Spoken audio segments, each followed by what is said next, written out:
Australia is in the grips of an illegal tobacco crisis, and the report released yesterday on household tobacco consumption and illegal nicotine by the Australian Bureau of Statistics confirms our very worst fears. We are now looking at an illegal tobacco market in Australia that is gripped by 80% of the whole market. So that means just 20% of the nicotine and tobacco market in Australia is 20% of it is through legal avenues. What's worse as well is that we're now looking at a 40% increase in nicotine consumption over 8 years.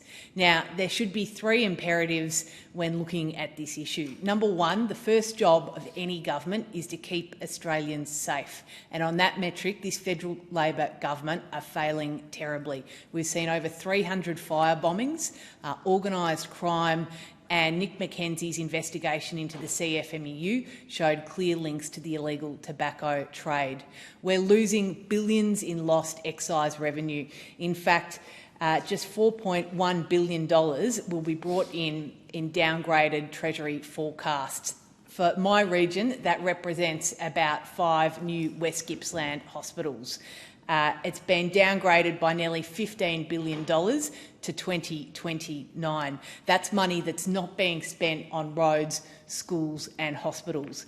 And the federal government have completely outsourced this issue to organised crime and the illicit market, and that is having a terrible consequence. Now, the Victorian government have just made an announcement on tougher penalties. The thing I would say about the Victorian Labor government is that they're always slow to react and they're always wrong on these issues.